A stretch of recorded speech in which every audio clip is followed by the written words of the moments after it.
living. So Jesus says to us that my joy may be in you and your joy may be complete.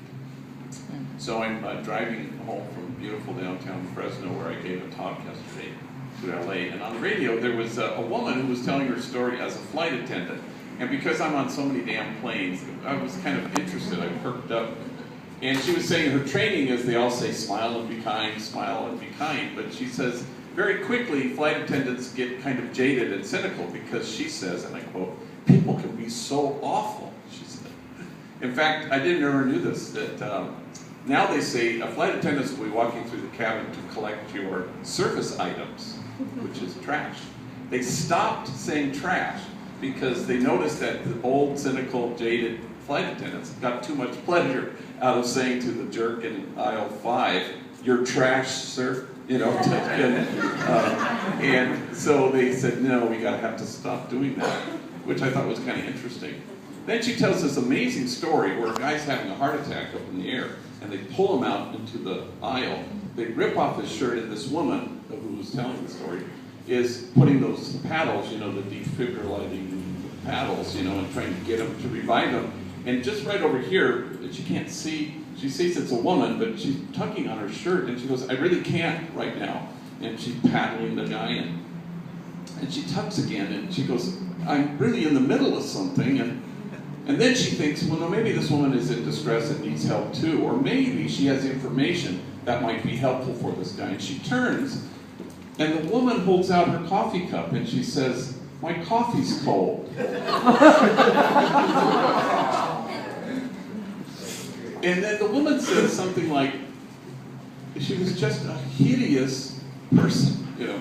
And I thought, is that what it's about, really? Is it about good and bad, moral and immoral? Is it about right and wrong? I thought, no. It's about happiness and sadness.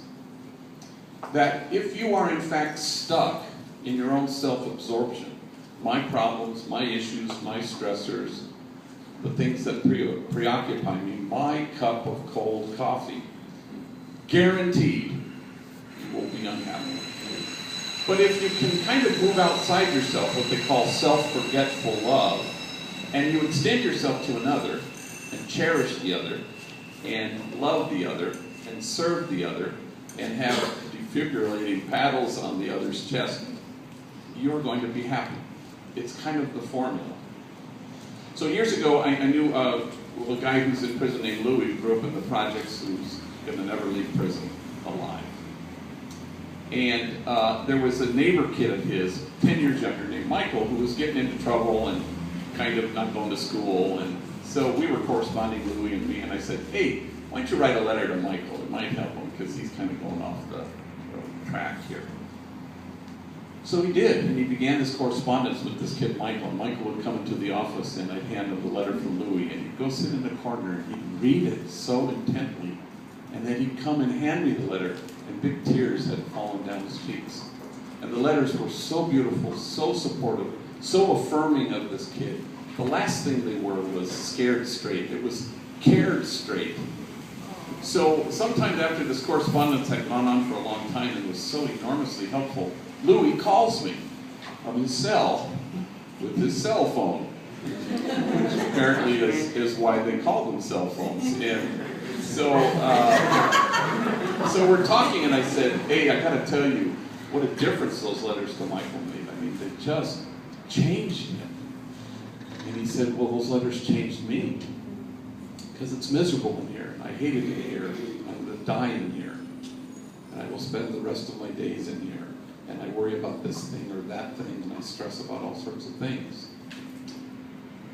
But the minute I started to help this kid, and write this kid and tell him what a good guy he is, and how he matters, the minute I tried to love this kid and be kind to this kid, I felt happy.